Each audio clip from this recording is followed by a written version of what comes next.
You decided there's something you wanted so bad that you unleashed all your desire. You became obsessed with it.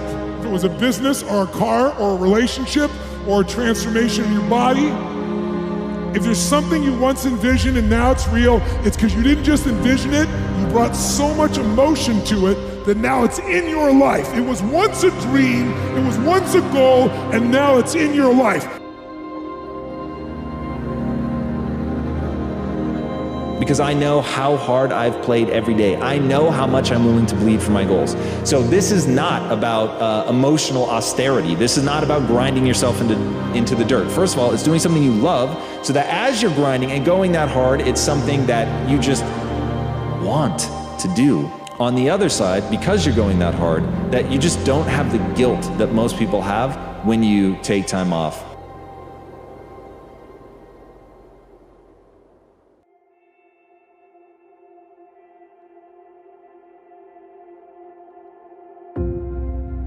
Honor the struggle.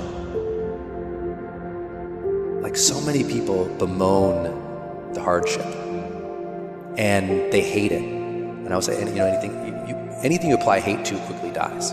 You got a dream and you're hating the process, you apply hate to the process, the dream's gonna die. Be very careful of what you put hate or things to, and most people do that with hardship. And I've always seen hardship as like, I'm gonna honor this process. I'm gonna honor that this is difficult because that is precisely what's needed. But most people have strategies available, or they could get them, or you could create them. But the problem is you got a story. And your story is why it isn't working. And the story is, I've tried what? Everything. If you tried everything, you'd be fit. There's always a story. And what I tell people is, if you can just divorce the story of your limitation and marry the truth of your unlimited capacity, then the whole game changes. Deep and lasting fulfillment. The thing that as a human makes us feel good. The thing that we're all secret deep down, no matter what you tell people you're chasing, the thing you're actually chasing is fulfillment. You want to feel good about who you are. You want to feel good about your contributions. You want to feel good about meaning and purpose in your life. So those are the things ultimately that people are chasing. They think that money is going to give that to them, and that they're wrong. No limit people are human beings who take what they are and accept it, and don't tell themselves that somehow they're deficient because of anything about themselves. It's this idea of taking your life in your own hands and being the kind of person that you choose to be, and understanding that everything that comes your way is an opportunity, is a blessing. And it wasn't until I learned how to celebrate virtually everything that came my way that I was able to transcend it.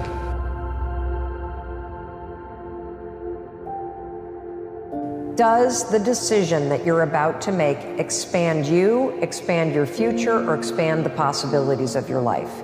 If the answer is yes, then the decision is yes, no matter how terrifying it is.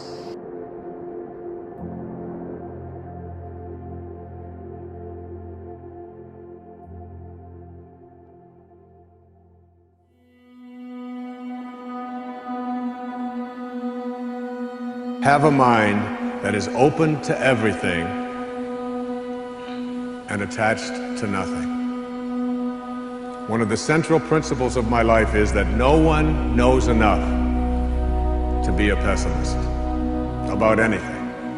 And that each and every one of us, when we close our mind to what is possible for us or what is possible for humanity, closes off the genius that resides and lives in each and every one of us.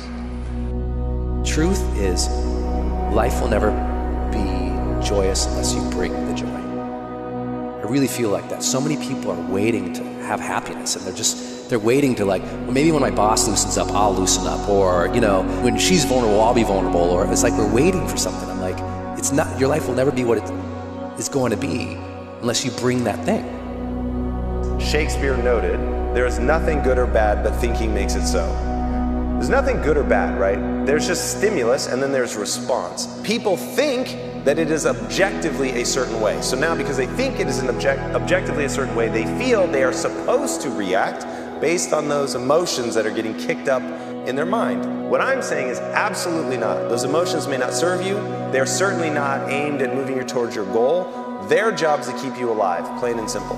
So that's not necessarily very helpful in a modern context. So if you want to always be moving towards your goal, you want to be optimized, you've got to learn to get control of your emotions.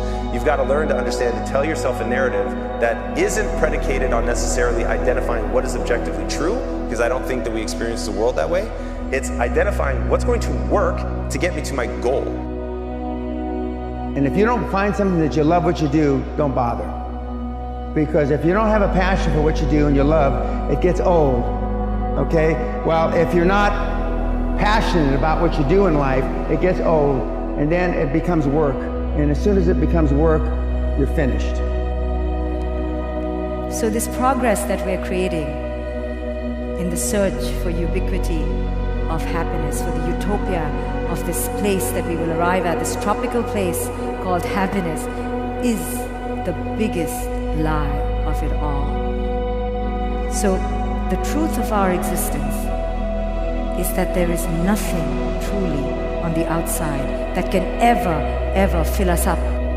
A lot of you feel stuck because you're waiting for some kind of external force to either push you and pressure you to change and to be great and to be amazing, or you're waiting for somebody to give you permission. More than likely, no one is coming. The only kind of force that will truly create change in your life is you, the internal kind of force. I hate to say it, but for those of you that feel really stuck and you keep thinking that somebody's got to pick me, it's ridiculous. This is external versus internal force.